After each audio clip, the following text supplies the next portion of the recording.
Hello friends, it's Jessica at Pretty Prints and Paper, and I'm continuing my handwriting practice series to show you a little bit of the different styles that I use in my lettering and in my planner, namely my bullet journal, and show you how I write so that you can either learn a new style or refine your own and try something new. So this is the second in the series, and I'm going to be talking about serif, which essentially is that traditional kind of letter form that has the little feet on the little ends of each of the letter strokes.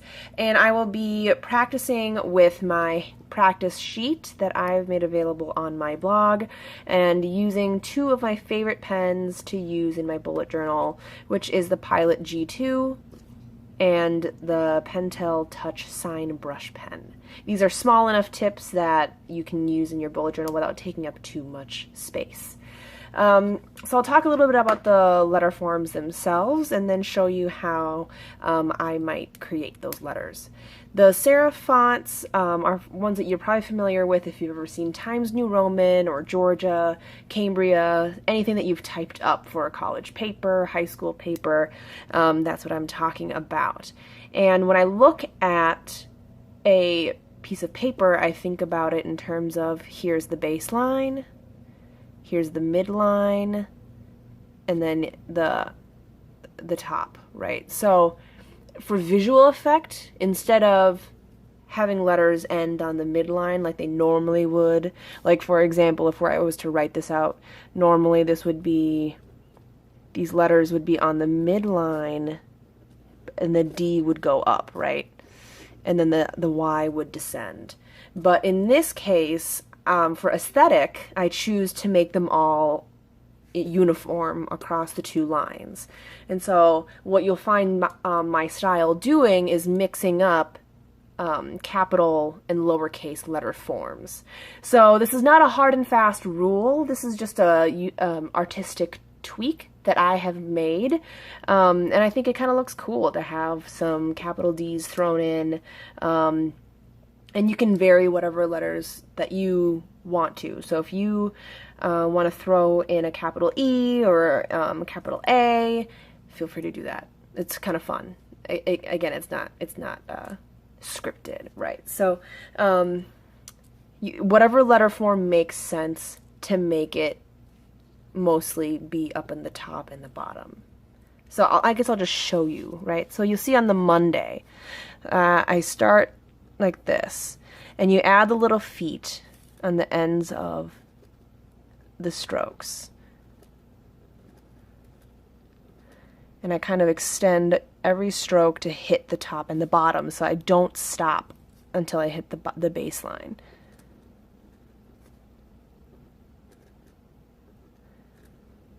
And then you add this little dot, that finishing dot on the end of some of those swashes.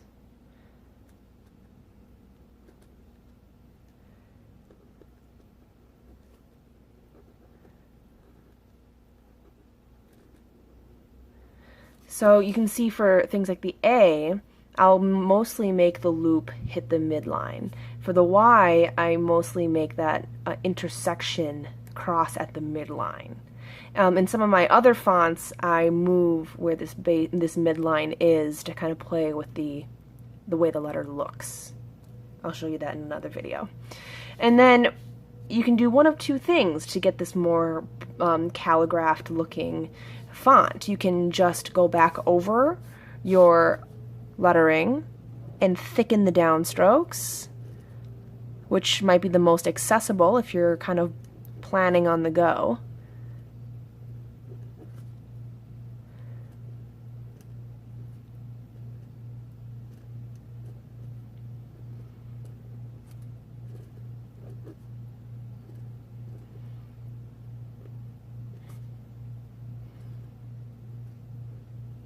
Okay.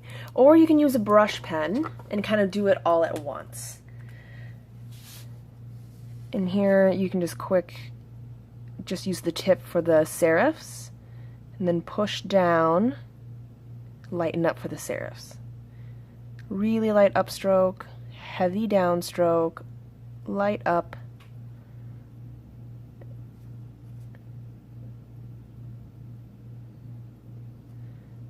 you can see doing it with the brush pen takes up more room.